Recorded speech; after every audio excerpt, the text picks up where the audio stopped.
My husband spit in my face in front of his mother and sister, and they clapped. I walked away without a word, but 5 minutes later, the house shook when I made one call. The entire living room went silent. The saliva was still wet on my cheek when I heard the applause.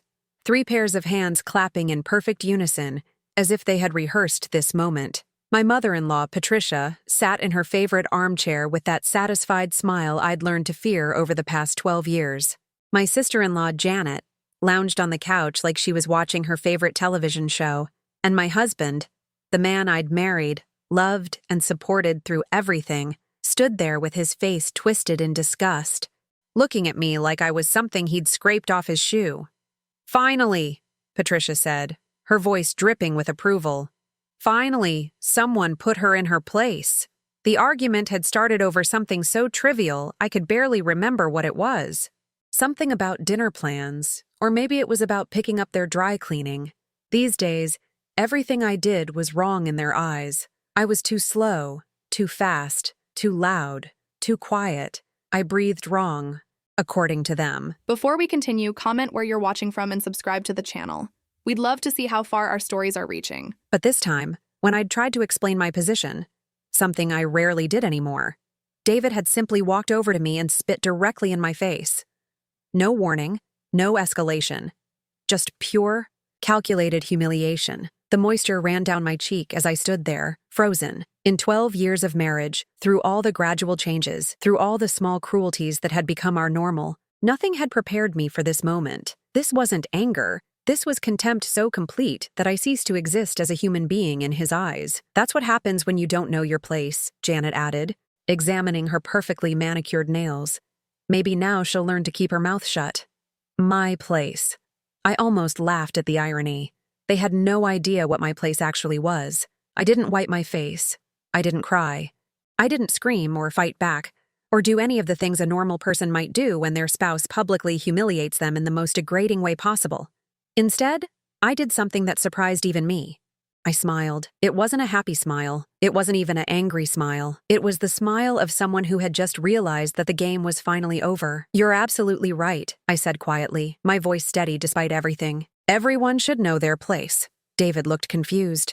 This wasn't the reaction he'd expected. He'd grown accustomed to my tears, my apologies, my desperate attempts to smooth things over and restore peace. For months now, every confrontation ended with me backing down, accepting blame, promising to do better. But that woman, the one who apologized for existing, who made herself smaller and smaller to accommodate their growing cruelty, she had died the moment his saliva hit my face. I turned and walked toward the kitchen, feeling their eyes on my back. Behind me, I could hear them whispering, probably planning their next move in this twisted game they'd been playing with my life. What they didn't know was that I'd figured out the rules months ago. In the kitchen, I pulled out my phone with hands that weren't shaking. That surprised me. I thought they would be shaking. I thought I'd be falling apart right now. Instead, I felt calmer than I had in years. I scrolled through my contacts until I found the name I was looking for. Michael, attorney. My brother answered on the first ring. "It's time," I said simply. "Are you sure?" His voice was gentle but professional. We'd had this conversation before, planned for this moment. He spit in my face, Michael, in front of his mother and sister. They clapped. The silence on the other end stretched for several seconds. When Michael spoke again, his voice had changed completely. "I'll be there in 30 minutes. Don't say anything else to them. Don't explain. Don't argue. Don't apologize. Just wait." "I've been waiting for 3 months," I reminded him. "I know, and now it's over." I hung up and stood in my kitchen. The kitchen where I'd cooked thousands of meals for people who saw me as a servant, where I'd cleaned up after gatherings I wasn't really invited to join, where I'd swallowed my pride so many times I'd forgotten what it tasted like. The house was eerily quiet now. No more whispered conversations from the living room. No more satisfied laughter. Just silence. I walked back toward the living room, and that's when I saw them. All 3 of them were standing in the hallway, their faces pale, staring at me like they'd seen a ghost. "Who did you call?" David's voice had lost all its earlier bravado. I didn't answer. I just walked past them to the front window and looked out at the street. A black sedan was already pulling into our driveway. "Sarah." Patricia's voice was sharp now, worried. "Who did you call?" I turned to face them, and for the first time in months, I felt like myself again. Not the diminished version of myself I'd become, but the woman I used to be. The woman who had opinions and boundaries and the strength to enforce them. I called someone who knows exactly where everyone's place is, I said. The doorbell rang, and the sound seemed to echo through the house like thunder. David, Patricia, and Janet all looked toward the door, then back at me, then at each other. For the first time since I'd known them, they looked uncertain. The doorbell rang again, more insistently this time. "Aren't you going to answer it?" I asked pleasantly. "It's your house, after all." David moved toward the door with reluctant steps, like a man walking toward his own execution. When he opened it, Michael stepped inside, briefcase in hand, wearing the kind of expression that had made him one of the most feared divorce attorneys in the state. "Good evening," he said, his voice cutting through the silence like a blade. "I'm Michael Peterson, and I represent Mrs. Sarah Peterson. I have some documents that require your immediate attention." The transformation in the room was instantaneous. Patricia, who had been so confident and smug just moments before, seemed to shrink into herself. Janet's face had gone completely white. And David, my husband who had humiliated me, who had spit in my face like I was nothing, looked like he was about to be sick. "Documents?" he managed to croak.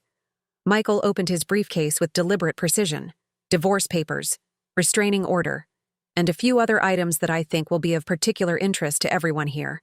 He handed David a thick stack of papers, then turned to Patricia and Janet, giving them each their own sets of documents. "Ladies," he said with cold politeness, "you're also named in several of these proceedings." The silence that followed was so complete I could hear the kitchen clock ticking from 3 rooms away. This was the moment I'd been working toward for 3 months, ever since I'd finally admitted to myself that my marriage wasn't just troubled, it was abusive. Not physically abusive, though tonight had crossed even that line, but emotionally, systematically, deliberately abusive. They had spent years breaking me down, making me question my own worth, my own sanity, my own right to exist in spaces they deemed theirs. What they didn't know was that for the past 3 months, I'd been documenting everything, every cruel comment, every manipulation, every time they'd isolated me from friends or made decisions about our shared life without consulting me. I'd recorded conversations, saved text messages, and built a case that would ensure I never had to apologize for breathing again. Michael looked around the room with the satisfied expression of a man who'd just delivered exactly the kind of justice his client deserved. "Mrs. Peterson," he said, turning to me, "shall we discuss the timeline for your transition to your new living arrangements?" I nodded, not trusting my voice just yet. 3 months of planning, 3 months of secret meetings and careful documentation, 3 months of pretending to be the same broken woman they thought they'd created, and it had all led to this moment. Behind me, I could hear David frantically flipping through pages, his breathing getting faster and more panicked with each document he read. Patricia was clutching her papers like they might disappear if she let go. Janet was just staring at her set, her mouth opening and closing like a fish out of water. "There must be some mistake," David finally said, his voice high and desperate. She couldn't." "Oh, but she did," Michael replied smoothly. "Mrs. Peterson has been quite thorough in her preparations. I think you'll find everything is very much in order." I looked at the 3 people who had made my life a misery, who had convinced me I was worthless, who had celebrated my humiliation just minutes before. They looked so small now, so powerless, and for the first time in years, I felt like I could breathe again. The next morning, I woke up in a hotel room for the first time in 12 years. The sheets were crisp and white, untouched by the weight of someone else's expectations. For a moment, before memory crashed back, I felt peaceful. Then I remembered David's face when Michael had handed him those papers. The way his hands had trembled as he read through document after document, each one more damaging than the last. The way Patricia had sunk deeper into her chair with every page she turned. The way Janet had gone completely silent. Her usual stream of cutting remarks dried up like a poisoned well. My phone buzzed with texts I didn't bother to read. I knew what they said. Apologies, explanations, promises that things would be different. The same lies I'd been hearing for years, just delivered with more desperation now. Michael had instructed me not to respond to any contact from them. "Let them sweat," he'd said as he drove me to the hotel last night. "Let them wonder exactly how much you know and how much evidence you have." The truth was, I had more than they could possibly imagine. It had started 4 months ago with a phone call that was meant for David. A woman's voice, breathy and intimate, asking if Danny was coming over tonight because her husband was working late again. When I'd told her she had the wrong number, she'd laughed and said, "Oh, is this the wife? How embarrassing." That single moment had shattered the last of my illusions about my marriage. Not because David was having an affair, somewhere deep down. I think I'd always known. But because of how the woman on the phone had spoken about me. Like I was a joke. Like I was something to be pitied and dismissed. I'd hung up without saying another word. But something fundamental had shifted inside me. For the first time in years, I got angry. Really, truly angry. Not the quiet resentment I'd been carrying, but clean, bright fury that cut through all the fog of self-doubt they'd created around me. That night, while David slept beside me, probably dreaming about his affair, I'd made a decision. I was going to find out everything. Every lie, every manipulation, every cruel calculation that had brought me to this point. And then I was going to use that knowledge to take back my life. The investigation had been easier than I'd expected. David was sloppy, overconfident. He kept his phone unlocked around me because he'd trained me so well not to question him about anything. His computer password was our wedding anniversary, a detail that would have been touching if he weren't using that computer to coordinate his betrayal. What I found in his digital life made me physically sick. Not just the affair, though that was devastating enough, but the conversations with his mother and sister, planning ways to make me more manageable. The jokes about my appearance, my intelligence, my worth as a human being, the casual cruelty of people who saw me as an inconvenience to be tolerated rather than a person to be loved. There were text threads going back years where they strategized about isolating me from my friends. Patricia had actually written out a plan for making me financially dependent on them, suggesting that David discourage me from working and then use money as a weapon to control my behavior. "She's too independent," Patricia had texted to Janet. "We need to make her understand that her comfort depends entirely on keeping us happy." Janet's response had been even worse. "Don't worry, Mom. A few more years of this and she'll be so broken down she won't even remember who she used to be." Reading those words had felt like dying and being reborn at the same time. The part of me that still hoped for reconciliation, that still made excuses for their behavior, had died instantly. But something stronger had taken its place. A determination to prove them wrong about everything. I'd called Michael that same night. My brother had always been protective of me, but he'd also respected my marriage enough not to interfere. When I told him what I'd discovered, the silence on the phone had stretched so long I thought the call had dropped. "Sarah," he'd finally said, his voice thick with emotion. "How long has this been going on?" "Years," I'd admitted, but I think I was too close to see it clearly. I kept thinking if I just tried harder, if I just became whatever they wanted me to be. "This isn't your fault," he'd said firmly. "None of this is your fault, but we're going to make sure they face consequences for what they've done." Michael had connected me with a discreet private investigator who specialized in domestic cases. Within weeks, we had documented everything. The affair, which turned out to involve a married neighbor named Rebecca, whose husband traveled frequently for work. The financial manipulation, including credit cards Patricia had opened in my name without my knowledge. The systematic emotional abuse that had been so gradual, I'd almost convinced myself it was normal. But the most damaging evidence had come from something I'd started doing on my own. I'd begun recording conversations with a small device Michael had given me. Not every conversation, just the ones where I sensed they were planning something particularly cruel or revealing something important about their true feelings. The recordings were devastating. Hours of audio where they discussed me like I was a problem to be solved rather than a family member to be cherished. Patricia's voice on tape, coaching David on how to make me feel guilty for spending money on myself. Janet's laughter as she described spreading rumors about me to other family members, ensuring I'd be isolated at gatherings. The worst recording was from just 2 weeks ago. I'd been in the kitchen making dinner when I'd heard them talking in the living room. Something about their tone had made me turn on the recorder. "She's getting suspicious," David had been saying. "Rebecca thinks she might know about us." "So?" Patricia's voice had been dismissive. "What's she going to do about it? Leave? She doesn't have anywhere to go. We've made sure of that." "Besides," Janet had added, "even if she found out, who would believe her? We've spent years making sure everyone knows how unstable she is, how jealous and paranoid she gets. They had been planning my discrediting before I'd even discovered the affair. They had been preparing to gaslight me, to make me question my own sanity, to ensure that even if I found proof of their betrayal, no one would take my side. But they had underestimated me. Or rather, they had underestimated who I used to be before they'd spent years trying to erase that person. I was Sarah Peterson, sister to one of the state's most successful divorce attorneys. I had a master's degree in psychology, which meant I understood exactly what they'd been doing to me and how to document it properly. I had friends they didn't know about, resources they'd never bothered to investigate, and a strength they'd assumed they'd completely destroyed.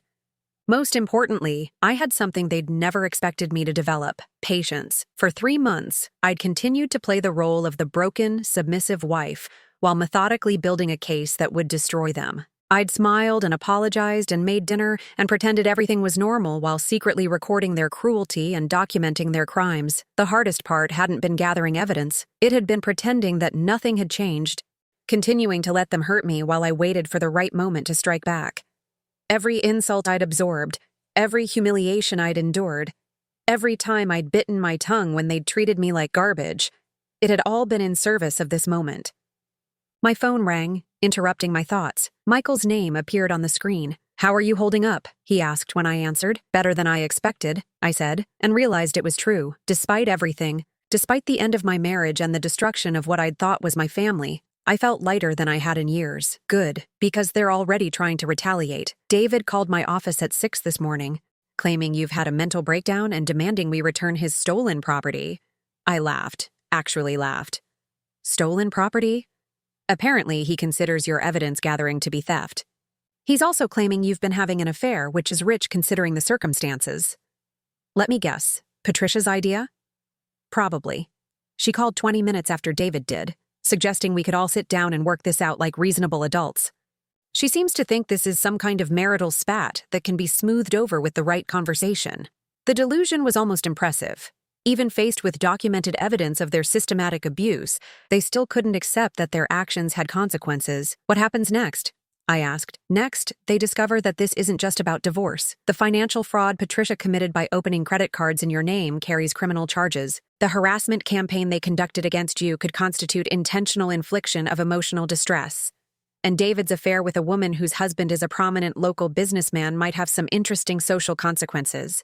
My stomach clenched with something that might have been guilt. Michael, I don't want to destroy them. I just want them to leave me alone. Sarah, his voice was gentle but firm. They spent years trying to destroy you, systematically, deliberately, cruelly. They celebrated your humiliation. They planned your emotional breakdown.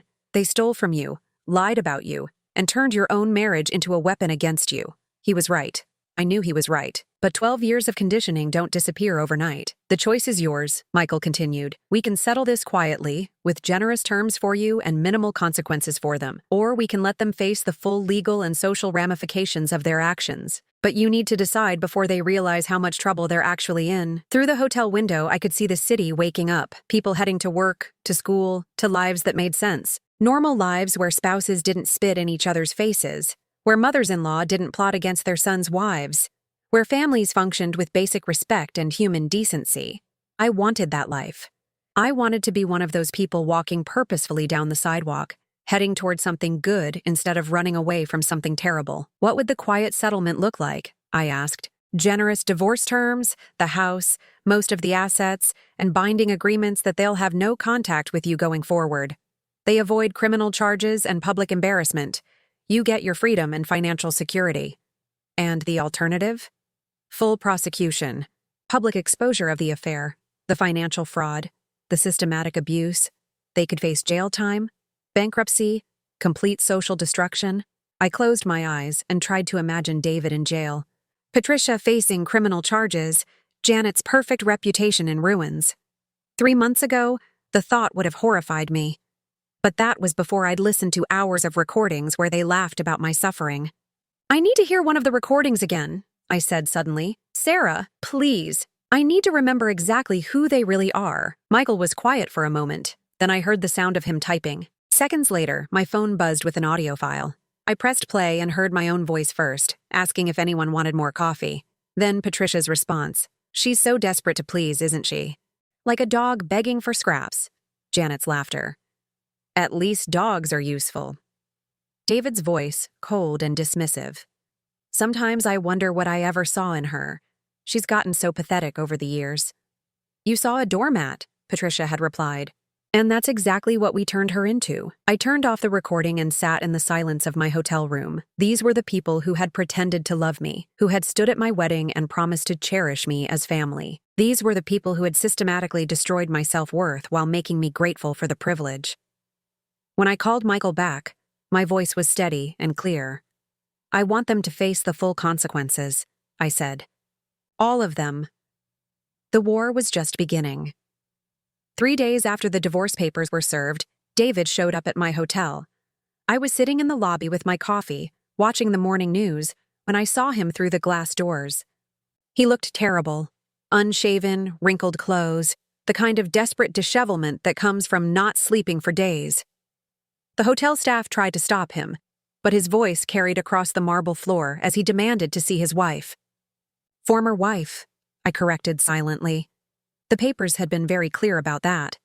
Sarah, please. He was standing 10 feet away from me, close enough that I could see the red rims around his eyes. We need to talk. I looked at him over my coffee cup. This man I'd shared a bed with for 12 years, and felt nothing. Not anger, not sadness, not even the faint echo of love, just a mild curiosity about what he thought he could possibly say that would matter now. Talk, I said simply. He glanced around the busy lobby, apparently expecting privacy for whatever performance he'd planned. When I didn't move, he reluctantly took the chair across from me. This has gotten out of hand, he began, using the same tone he'd once used to explain why I was overreacting to his mother's latest cruelty.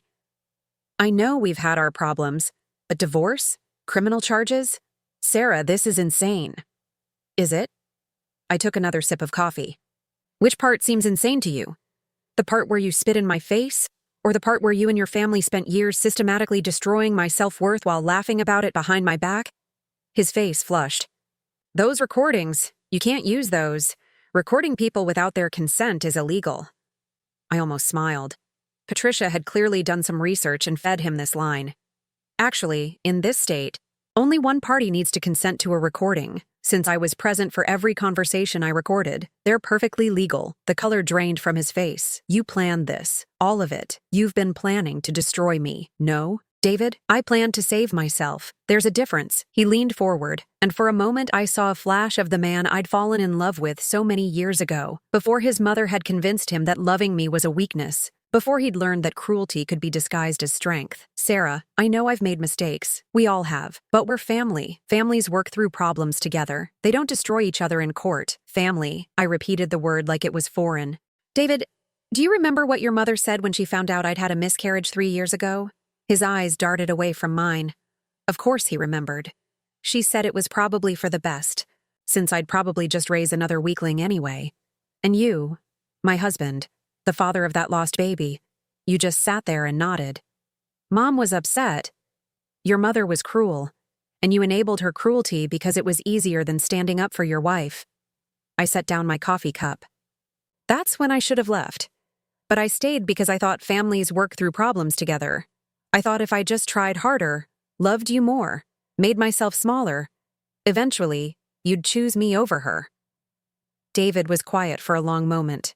When he spoke again, his voice was softer. I did love you, Sarah. I still do. No, I said firmly. You loved having someone to blame for everything wrong in your life. You loved having someone who would absorb your mother's poison so you didn't have to deal with her yourself. You loved having a scapegoat. That's not true. I pulled out my phone and opened the audio app. Would you like me to play the recording from last month where you told your mother that you sometimes wonder if you'd be happier if I just disappeared?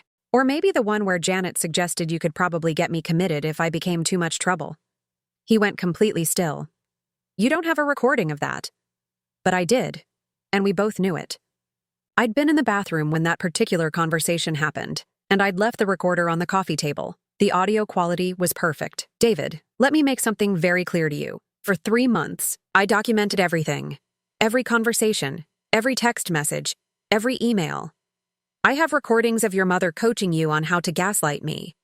I have evidence of the credit card she opened in my name. I have proof of your affair, including hotel receipts and photos Rebecca sent you that I found on your phone. His hands were shaking now. Sarah, if this gets out, my job, my reputation, should have thought of that before you decided to humiliate me in front of your family. I was angry. I said things I didn't mean. I did things I regret, but destroying my entire life isn't going to fix anything. I studied his face. looking for any sign of genuine remorse, any acknowledgement of the years of pain he'd caused. What I saw instead was the same selfish panic I'd seen the night Michael served the papers.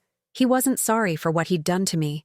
He was sorry he was facing consequences. Your life isn't destroyed, David. It's just finally being exposed for what it really is. My phone buzzed with a text from Michael. Rebecca's husband found out about the affair. He's filing for divorce too. Might want to stay away from social media for a while. I showed the message to David, watching his face go ashen. Oh God, he whispered. Paul knows? Paul Richardson was a prominent local businessman, the kind of man whose social circle overlapped significantly with David's professional network.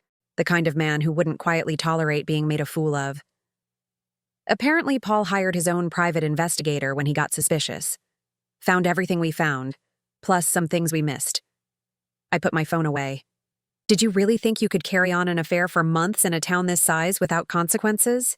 David buried his face in his hands. This is going to destroy everything. My job, my standing in the community. Your job at the accounting firm that handles Paul Richardson's business interests? I asked. Yes. I imagine that might become awkward. He looked up sharply. How did you... David, you never were as careful as you thought you were. And you certainly never paid attention to what I actually knew about your life. I stood up, suddenly tired of this conversation. You all made the mistake of assuming I was stupid just because I was kind. You confused silence with ignorance, submission with weakness. Sarah, please, we can fix this. I'll do anything. Therapy, counseling, whatever you want. I'll cut off contact with my mother and sister if that's what it takes. For just a moment, I wavered. This was what I'd wanted for so many years, for him to choose me, to put our marriage first, to acknowledge that his family's treatment of me was wrong. But it was too late. Much too late. You can't cut off contact with your mother and sister, David, because in about 2 hours, they're both going to be arrested. The words hung in the air between us like a death sentence. David's mouth opened and closed soundlessly. Arrested? He finally managed. Patricia for identity theft and credit fraud. The credit cards she opened in my name constitute felony fraud. Janet for conspiracy and harassment. It turns out there are laws against coordinating campaigns to isolate and emotionally abuse family members. You can't be serious. I'm completely serious. Michael filed the charges yesterday. The police are serving warrants this morning. David stood up so quickly his chair tipped over backward. Sarah, you can't do this. They're family. They're all the family I have left. They're criminals. David, and they're not my family. They never were. My mother is 72 years old. You want to send a 72-year-old woman to jail? I want a 72-year-old woman to face consequences for her actions. Age doesn't excuse cruelty, and it certainly doesn't excuse fraud. He was pacing now, running his hands through his hair. There has to be something. Some way to fix this. I'll pay back the money. I'll make them apologize. With what money? You're about to lose your job, remember? And apologies don't undo years of systematic abuse. My phone rang. Michael's name on the screen. Excuse me, I said to David, and answered. Hi, Michael. It's done. Both arrests went smoothly. Patricia tried to claim she was too fragile for handcuffs, but apparently that didn't work. Janet demanded to speak to her lawyer. Which is funny since she's about to discover her lawyer has a conflict of interest. Conflict of interest? Paul Richardson uses the same firm. They can't represent Janet in a case where their primary client is the wronged party. I looked at David, who was watching me with desperate eyes, trying to read my expression. Thank you, I told Michael. I'll call you later. When I hung up, David was staring at me like I was a stranger. It's done, I said simply. Sarah, please. No, the word came out harder than I'd intended. No more pleasing, no more begging, no more making excuses for people who never showed me an ounce of genuine respect. I picked up my purse and started toward the elevator. Where are you going? David called after me. To see my lawyer. We have a lot of paperwork to finalize. Sarah, wait. What about us? What about our marriage? 12 years can't just disappear because of one mistake. I stopped and turned back to him. He was standing in the middle of the hotel lobby, looking lost and broken, and utterly bewildered by the collapse of the world he'd built on my suffering. One mistake? I said quietly. David. Spitting in my face wasn't a mistake. It was the inevitable result of 12 years of treating me like I didn't matter. It was what you'd always wanted to do, and you finally worked up the courage to do it. That's not true. Yes, It is. And deep down, you know it is.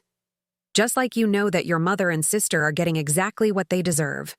Just like you know that Paul Richardson has every right to destroy your career over what you did to his marriage. I turned back toward the elevator, then paused. You want to know the truth, David? The real truth about our marriage? I stopped loving you 2 years ago, the night you laughed when your mother called me pathetic, the night you agreed with her that I was lucky anyone would have me. I died a little that night, and I've been dying a little more every day since. The elevator doors opened and I stepped inside. But I'm not dying anymore, I said as the doors began to close. For the first time in years, I'm finally alive. As the elevator carried me away from the wreckage of my marriage, I felt something I hadn't experienced in so long I'd almost forgotten what it was. I felt free. The last thing I saw was David standing alone in the lobby, surrounded by strangers, finally understanding what it felt like to be abandoned by the people who were supposed to love him. It was a lesson he should have learned a long time ago. 2 weeks after Patricia and Janet's arrests, I was sorting through the belongings I'd retrieved from the house when my doorbell rang. I'd finally found a small apartment across town. Nothing fancy, but it was mine, and that made it beautiful. Through the peephole, I saw a woman I recognized but had never actually met, Rebecca Martinez, David's affair partner. She was younger than I'd expected from the photos I'd seen on his phone, probably early 30s, with a kind of polished appearance that came from having both time and money to maintain it. I almost didn't answer. What could she possibly want to say to me? But curiosity won out. Mrs. Peterson? Her voice was softer than I'd imagined, hesitant. I'm Rebecca Martinez. I think we need to talk. I opened the door but didn't invite her in. I can't imagine what we'd have to discuss. She looked nervous, fidgeting with her purse strap. I know you probably hate me, and you have every right to. But there are things about David, about the whole situation, that you don't know. Things I think you deserve to hear. Against my better judgment, I stepped aside and let her enter. She took in my sparse apartment with guilty eyes, probably realizing that while she'd been playing house with my husband, I'd been displaced from the home I'd lived in for over a decade. I brought you something, she said, pulling a manila envelope from her purse. Photos, text messages, emails, evidence that might help your case. I took the envelope but didn't open it immediately. Why would you help me? You're the one who destroyed my marriage. Rebecca's face crumpled. No, I'm not. That's what I came to tell you. I didn't destroy your marriage, Mrs. Peterson. David did. And he destroyed mine, too. She sat down heavily on my couch, looking suddenly much older than her years. I need to start from the beginning, she said, because what you think happened between David and me, it's not the whole truth. I remained standing, arms crossed, waiting. 6 months ago, I was having problems in my marriage. Paul and I were seeing a counselor, trying to work through some issues. David was my neighbor, and he seemed so understanding, so sympathetic. He told me his marriage was over, that you two were just staying together for appearances. That's a lie. I know that now. But at the time, he was very convincing. He said you'd grown apart, that you barely spoke anymore, that you'd both agreed the marriage was dead but neither of you wanted to go through the hassle of divorce. I felt a familiar flash of anger. Even in his affair, David had been rewriting our history to make himself the victim. He showed me text messages, Rebecca continued, conversations that he claimed were between the two of you where you both agreed to see other people discreetly until you could figure out the logistics of separating. He forged text messages? I think so. I mean, I never questioned them at the time because they seemed to fit with everything else he was telling me. He was so detailed about your supposed arrangement, so matter-of-fact about it. Rebecca opened her purse and pulled out her phone. But then last week, after Paul found out and confronted me, I started really thinking about those messages, and I realized I'd never actually seen them on your phone. David always showed them to me on his phone, claiming he'd screenshotted them. She handed me her phone, showing me a series of text messages allegedly from me to David. These aren't from me, I said immediately. Look at the phone number. That's not even my number. I know. I figured that out when I tried to look up the number online. It doesn't exist. David created fake conversations to convince me you were okay with the affair. The calculation behind that deception was breathtaking. David hadn't just cheated. He'd constructed an elaborate lie to manipulate Rebecca into participating in his betrayal. There's more, Rebecca said quietly. Remember that night you went to visit your sister about 3 months ago? The weekend trip? I nodded. I'd gone to see my sister Karen in Baltimore, needing some space to process everything I'd learned about David and his family. David told me you were actually at a hotel with someone named Marcus. He said you'd finally started seeing someone too, and that you were probably going to ask for a divorce soon. My blood ran cold. Marcus is my sister's husband. I was visiting my sister and her family. I know that now. But David showed me hotel receipts with your name on them, credit card statements showing charges at romantic restaurants. He made it seem like you were having this passionate affair while he was stuck at home alone. Those were forged too? They had to be, because now I know you weren't having an affair at all. You were just trying to survive what he and his family were doing to you. Rebecca's voice broke slightly on the last words. Mrs. Peterson, I need you to understand something. I'm not a homewrecker. I would never have gotten involved with a married man if I'd thought he was lying about his situation. When David told me his marriage was over in everything but name, when he convinced me you were seeing someone else too, I thought we were all adults handling a difficult situation maturely. I sat down across from her, beginning to understand the scope of David's manipulations. How did you find out the truth? After Paul confronted me, I started questioning everything. I hired my own investigator, not to investigate you, but to investigate David, to find out how much of what he'd told me was real. She pulled out the manila envelope I'd set aside. It's all in there. Evidence that David has been running similar cons on other women for years. Before me, there was someone named Amanda. Before Amanda, there was Jennifer. Always married women having problems in their relationships. Always women he could convince that everyone involved was okay with the arrangement. I opened the envelope with shaking hands. Inside were photographs, printed emails, and what looked like a detailed investigative report. David is a serial cheater, Mrs. Peterson. And more than that, he's a serial manipulator. He specifically targets women who are vulnerable, tells them elaborate lies about his marriage, and convinces them they're not doing anything wrong. The first photo in the stack showed David with a woman I didn't recognize, clearly taken at some kind of social event. They looked comfortable together, intimate. That's Amanda Carlisle, Rebecca explained. She's married to a businessman who travels frequently. David convinced her that you knew about their relationship and approved of it.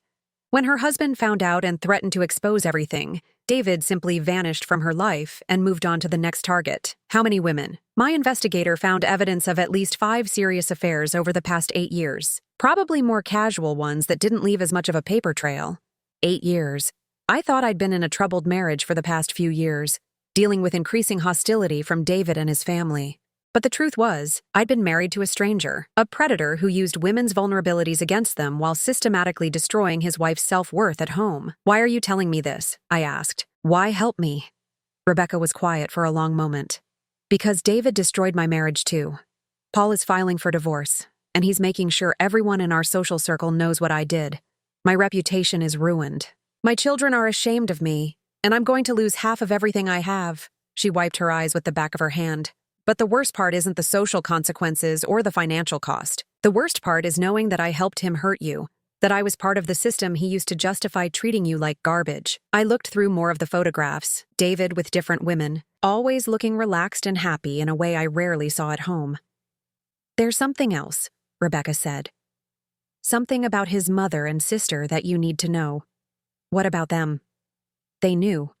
About all of it. My investigator found text messages between David and Patricia, where she's actually coaching him on how to manage multiple relationships. She was helping him keep track of his lies. The room seemed to spin around me. Patricia knew about your affair? She knew about all the affairs. She encouraged them. There are messages where she's telling David that having other women will help him keep you in line, because you'll be too insecure and jealous to make demands on him. I thought about all the times Patricia had made subtle comments about my appearance, my desirability, my worthiness as a wife. Comments designed to make me feel like I should be grateful that David stayed with me at all.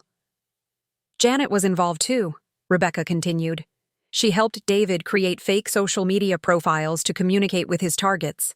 She was the one who came up with the story about you having an affair with Marcus. The systematic nature of their conspiracy was overwhelming. It wasn't just that they'd been cruel to me, they'd been actively working to destroy my sanity and self-worth while enabling David's betrayals. Mrs. Peterson, I know this doesn't fix anything. I know I can't undo the damage that's been done to your life or mine. But I wanted you to know that what happened to you wasn't random cruelty or a marriage that just went wrong. It was deliberate, calculated psychological warfare. I set down the photographs, my hands trembling. They planned all of it, I said quietly. The isolation, the gaslighting, the affairs. They turned my marriage into a weapon against me. Yes. And they've been doing it for years. Probably to every woman David has ever been with seriously. My investigator thinks Patricia might have had similar arrangements with David's father before he died. There are hints in some old family letters that suggest a pattern going back decades. The thought that this might be generational, that Patricia had perhaps orchestrated similar psychological torture against other women in her family, made me physically sick. "What are you going to do now?" I asked. "I'm going to testify in your divorce proceedings if your lawyer wants me to. I'm going to provide whatever evidence I have to help you get justice. And then, I'm going to try to rebuild my life and figure out how to earn my children's forgiveness." She stood up, smoothing down her skirt with nervous hands.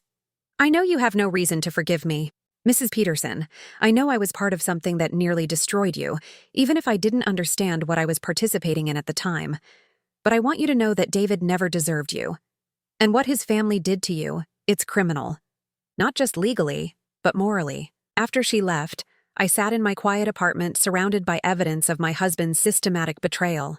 Not just the affair I'd discovered, but years of affairs, years of manipulation, years of using other women's pain to justify his cruelty toward me. The man I'd been married to for 12 years didn't exist. He'd never existed. The person I'd loved, made excuses for, and tried so desperately to please had been an elaborate fiction designed to hide a predator.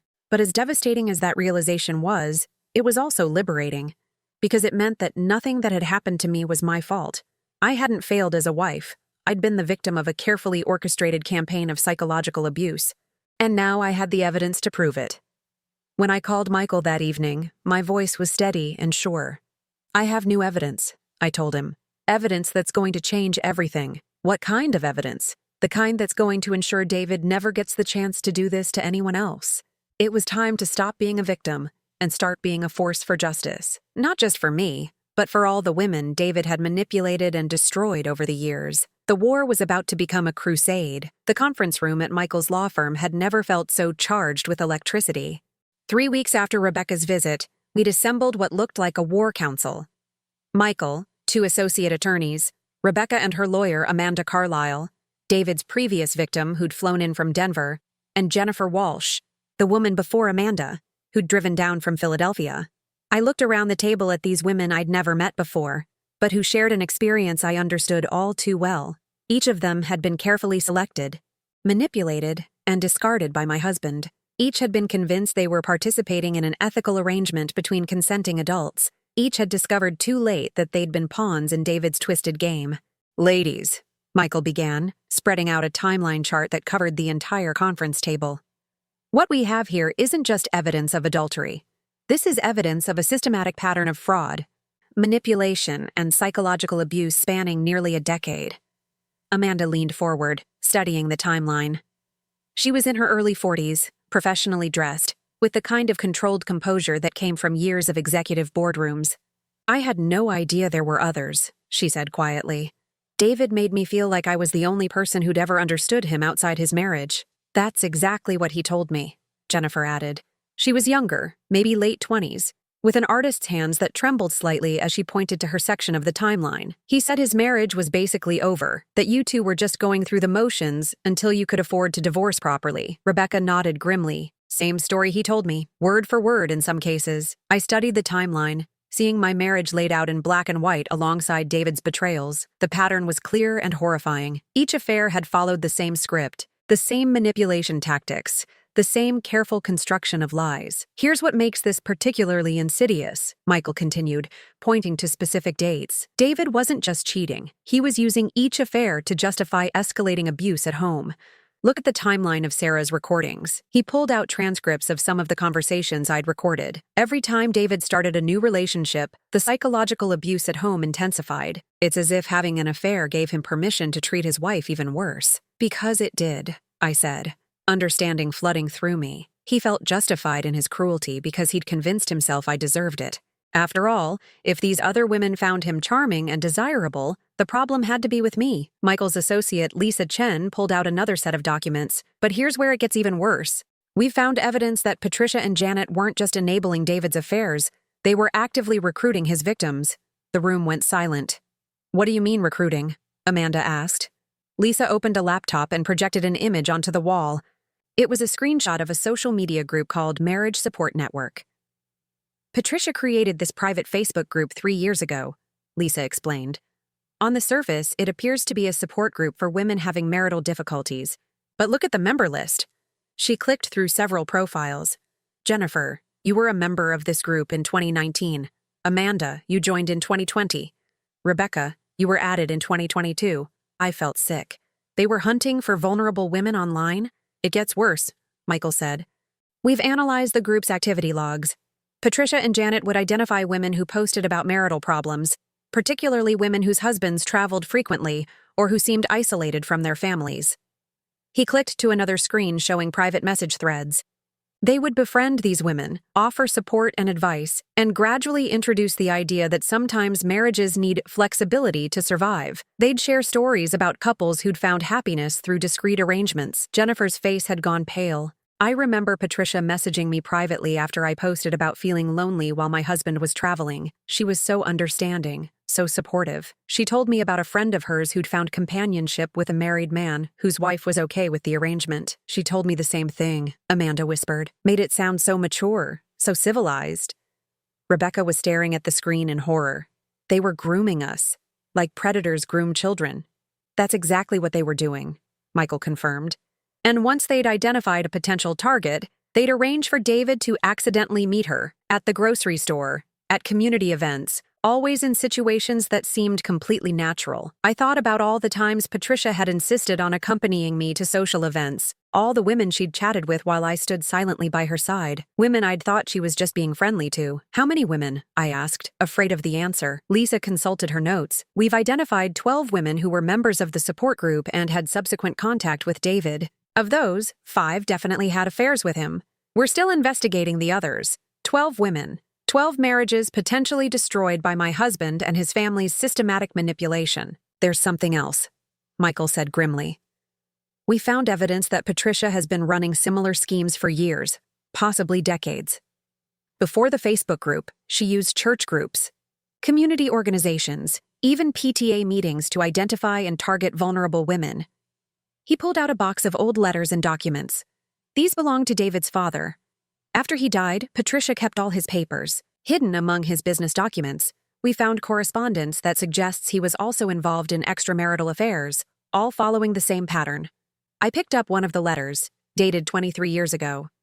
It was from a woman named Carol, thanking Patricia for her understanding and support during a difficult time in her marriage, and expressing gratitude for Patricia's introduction to a wonderful man who helped her remember what it felt like to be appreciated. My God, I breathed. This is generational. Patricia learned this from watching her own husband, and then she taught it to David. It's a family business, Rebecca said bitterly. Destroying marriages and manipulating women is literally the family business. Amanda stood up abruptly and walked to the window. Do you know what the worst part is? I actually liked her. Patricia, I mean. After David introduced us, she would call me sometimes just to chat. She'd tell me how happy she was that David had found someone who understood him, how grateful she was that I was bringing joy back into his life. She told me the same thing, Jennifer said. Made me feel like I was doing something noble, helping a good man survive a difficult marriage. I remembered Patricia's knowing smiles, the way she'd sometimes pat my hand sympathetically after David had been particularly cruel. She was getting satisfaction from both sides, I realized. She enjoyed watching David hurt me, and she enjoyed befriending the women he was using to justify that hurt. Michael nodded grimly. Patricia Peterson is a psychological predator. She feeds on the destruction of other women's lives and relationships, and she's been doing it for decades. What can we do about it? Rebecca asked. I mean, legally. Can we stop her from doing this to other women? We're building a case for criminal conspiracy and fraud, Lisa explained. The fake social media profiles, the forged documents, the systematic targeting of vulnerable women, it all adds up to a pattern of criminal behavior. But more than that, Michael added, we're going to make sure everyone knows what they've been doing. Every woman in that support group, every community organization Patricia has been involved with, every church and social club, they're all going to learn exactly what kind of predators they've been harboring. I looked around the table at these women who'd been victimized by my husband and his family. Despite everything they'd been through, they were here, willing to fight back, willing to expose the truth even though it meant reliving their own pain and humiliation. There's something I need to tell all of you, I said, Something I've been thinking about since we started uncovering all of this. The room grew quiet. I spent 12 years making excuses for David's behavior. I told myself he was just going through a difficult phase, that his mother's influence was temporary, that if I just loved him enough, everything would get better. I paused, gathering my courage. But the truth is, I knew something was wrong long before I caught him cheating. I knew the way he and his family treated me wasn't normal. I just chose to ignore it, because it was easier than facing the reality that my marriage was built on manipulation and abuse. Jennifer reached across the table and squeezed my hand. That doesn't make any of this your fault. I know that now. But I need you all to understand something. David didn't become a predator because of his mother's influence, or because of some childhood trauma, or because he fell into bad patterns over time. He's a predator because he chooses to be one. Every lie he told, every woman he manipulated, every cruel thing he said to me, those were conscious choices. What are you saying? Amanda asked. I'm saying we need to stop giving him excuses. We need to stop treating this like it's some kind of tragic misunderstanding or psychological illness. David Peterson is a calculating predator who systematically destroys women's lives for his own entertainment. And he needs to face consequences that match the severity of his crimes. Michael smiled proudly. That's exactly the approach we're taking. David, Patricia, and Janet are going to face both criminal and civil consequences. But more than that, we're going to make sure their methods are exposed so completely that no other woman will ever fall for their manipulations again. Rebecca looked around the table with determination in her eyes. What do you need from us? Everything, Michael said. Every text message, every email, every conversation you remember, every lie they told you, every manipulation they used. We're going to document it all and present it to the world. As the meeting broke up, I found myself standing with the 3 women who'd been my husband's other victims. We were strangers, brought together by betrayal and manipulation, but looking at them, I felt something I hadn't experienced in years. I felt sisterhood. Real, honest connection with people who understood exactly what I'd survived. Thank you, I said to each of them, for coming forward, for being willing to fight back, for helping me realize I wasn't crazy or oversensitive or any of the other things they tried to convince me I was. Thank you for having the courage to start this, Amanda replied, for refusing to let them get away with it. As I drove home that evening, I thought about the network of lies and manipulation that had controlled my life for so many years. David, Patricia, and Janet had built their whole world on the systematic destruction of other people's happiness. They'd turned cruelty into an art form and manipulation into a family tradition, but now their victims were fighting back. And we weren't fighting alone. We were fighting together, armed with the truth and determined to make sure no other woman would suffer what we'd suffered. The predators had finally met their match, and we were just getting started. 6 months after that night when David spit in my face, I stood in the courthouse watching him being led away in handcuffs. The judge had just sentenced him to 18 months in prison for conspiracy to commit identity theft, fraud, and systematic harassment. Patricia had received 2 years. Janet got 15 months. But more satisfying than the prison sentences was watching their entire world crumble in the months leading up to this day. The local newspaper had run a series of articles about the marriage manipulation network, as they dubbed it. Every detail of their systematic predation had been exposed.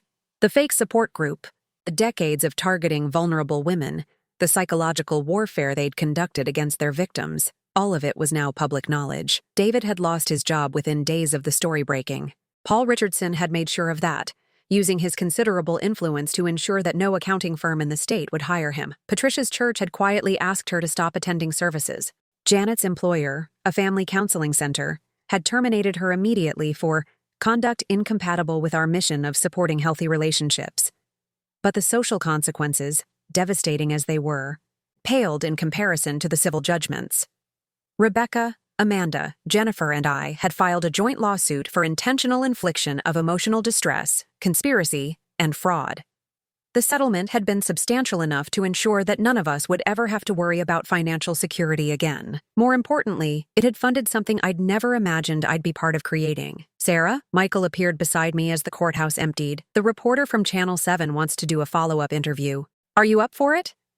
I nodded. Over the past few months, I'd become something I'd never expected to be. An advocate. A voice for women who'd been systematically manipulated and abused by people who were supposed to love them. The interview took place on the courthouse steps, with the reporter asking questions I'd answered dozens of times by now. But I never got tired of telling the story, because each time I told it, Another woman somewhere recognized her own experience and realized she wasn't alone. "Mrs. Peterson," the reporter asked, "what would you say to women who might be experiencing similar manipulation in their own relationships?" I looked directly into the camera, thinking about all the women who might be watching, women who were living the life I'd escaped from. "I'd tell them that love shouldn't make you smaller," I said. "Real love doesn't require you to apologize for existing, or to accept cruelty disguised as honesty, or to make yourself invisible to keep the peace. If the people in your life are systematically destroying your self-worth, that's not love. That's abuse." After the interview, I drove to my new house, not an apartment anymore, but a real house with a garden and windows that let in actual sunlight. It was smaller than the house I'd shared with David, but it was entirely mine, chosen by me, decorated according to my tastes for the first time in 12 years. Rebecca was waiting on my front porch with a bottle of champagne and a folder full of papers. "It's official," she said, holding up the documents. "The Peterson Awareness Foundation is now a registered nonprofit organization. We'd decided to formalize our advocacy work, creating a foundation that would help other women recognize and escape from systematic manipulation." Rebecca had used her settlement money to fund it, and Amanda and Jennifer had both committed to serving on the board of directors. "How many women have contacted us this week?" I asked as we settled in my living room. 47, Rebecca said, consulting her notes. 3 of them are situations we think might require immediate intervention. And we got a call from a prosecutor in Ohio who thinks she's identified a similar network operating in Cincinnati. It turned out that the Peterson family's methods weren't unique. Across the country, there were other predators using similar tactics to systematically destroy women's lives. Our foundation was helping to identify and expose them, one case at a time. My phone rang, and I saw Amanda's name on the screen. "Sarah, turn on Channel 12 right now," she said without preamble. "You need to see this." I grabbed the remote and switched channels. The evening news was showing footage of a woman being arrested outside what looked like a community center. The reporter was explaining that she'd been running a support group that was actually a front for targeting vulnerable women for manipulation and exploitation. "That's exactly what Patricia was doing," Rebecca breathed. "Same tactics, same predatory behavior, and she probably learned it from Patricia," I replied. "Or someone like her. These techniques get passed around, shared among predators like some kind of twisted knowledge base." The news story continued, explaining that the arrest had come about after several women had recognized the patterns described in recent media coverage of the Peterson case and contacted authorities. "We're making a difference," I said. And for the first time in months, I felt genuine pride in what we'd accomplished. Later that evening, after Rebecca had gone home, I sat in my garden with a cup of tea, watching the sunset. It had been exactly 1 year since I'd first discovered David's affair, 1 year since I'd begun the process of reclaiming my life. The woman I'd been then, frightened, broken, convinced that her worth depended on other people's approval, felt like a stranger to me now. I'd thought that woman was weak, that she'd somehow deserved the treatment she'd received, but I understood now that she'd been strong in ways I'd never appreciated. She'd survived years of systematic psychological torture and still retained enough sense of self to recognize when something was wrong. My phone buzzed with a text from Jennifer. "Saw the news about the Ohio arrest. We're really doing this, aren't we? We're actually changing things." I typed back, "We're just getting started." And it was true. The Peterson Awareness Foundation was already working with law enforcement agencies in 6 states, helping them identify and prosecute similar networks. We'd created educational materials for counselors, social workers, and clergy to help them recognize the signs of systematic manipulation. We'd established a confidential hotline for women who thought they might be victims. Most importantly, we'd refused to be ashamed of what had happened to us. Instead of hiding our experiences, we'd turned them into weapons against the people who'd tried to destroy us. A year ago, I'd been a woman whose husband spit in her face while his family applauded. Tonight, I was a woman who'd brought down a network of predators and was working to ensure that no other woman would suffer what I'd suffered. The transformation still amazed me sometimes. My neighbor, Mrs. Chen, waved from her garden next door. She was an elderly woman who'd become something of a friend over the past few months, often stopping by with homemade soup or just to chat. "How did the court proceedings go today?" she called over. "Justice was served," I replied. "Finally." She nodded approvingly. "Good. That family got exactly what they deserved." It was a sentiment I'd heard from dozens of people over the past few months. Far from being ostracized for exposing David's crimes, I'd found myself embraced by a community that was horrified by what the Peterson family had been doing in their midst. The women from Patricia's church had reached out to apologize for not recognizing what was happening. Several of David's former colleagues had contacted me to share their own suspicions about his behavior that they'd never felt comfortable voicing before. Even Paul Richardson, Rebecca's ex-husband, had contributed a substantial donation to our foundation, saying he wanted to help prevent other men from being victimized by these schemes, because that was another thing we'd learned. David's affairs hadn't just destroyed the lives of his female victims.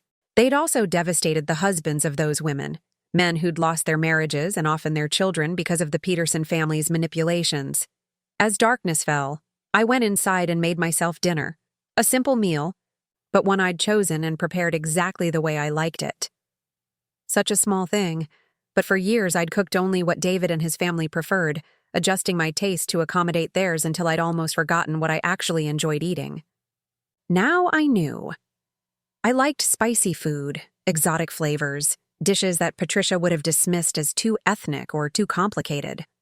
I liked trying new recipes, experimenting with ingredients I'd never been allowed to use in my old kitchen. I liked being myself, fully and unapologetically. After dinner, I opened my laptop and began working on my book. The Marriage Trap: How to Recognize and Escape Systematic Manipulation would be published next year, with all proceeds going to the foundation. My editor thought it could reach hundreds of thousands of women who needed to hear this message. The first chapter began with the night David spit in my face. But the rest of the book was about so much more than that moment of ultimate humiliation. It was about the years of subtle conditioning that had led to that moment, the systematic erosion of my self-worth, the careful isolation from friends and family, the gradual rewriting of reality that had made me question my own perceptions. Most importantly, it was about the process of fighting back, the months of secret preparation, the careful documentation of abuse, the building of a support network, the legal battle, and finally, the creation of something positive from the wreckage of my marriage. As I wrote, I thought about all the women who would read these words. Women who were living in situations similar to what I'd escaped from. Women who'd been convinced they were crazy, oversensitive, or impossible to please. Women who'd lost themselves so completely they weren't sure who they were anymore. I wanted them to know what I'd learned, that they weren't crazy, that their perceptions were accurate, that they deserved better. I wanted them to understand that love shouldn't hurt, that family shouldn't be a weapon, that they had the right to exist without apologizing for taking up space. And I wanted them to know that if they were ready to fight back, they wouldn't be fighting alone. At midnight, I closed the laptop and prepared for bed. Tomorrow, I had 3 phone interviews with women who'd contacted our foundation, a meeting with a prosecutor in Virginia, and a conference call with our board of directors about expanding our services. But tonight, I was just Sarah Peterson, a woman who'd reclaimed her life from people who'd tried to steal it. A woman who'd turned her pain into purpose, her victimization into victory. As I turned off the lights and settled into my own bed in my own house, I thought about that night 6 months ago when I'd walked away from David's saliva on my face. I'd had no idea then what I was walking toward. I was walking toward freedom, toward purpose, toward a life where I mattered, where my voice was heard, where my existence was celebrated rather than merely tolerated. I was walking toward myself, and I'd never been happier to arrive.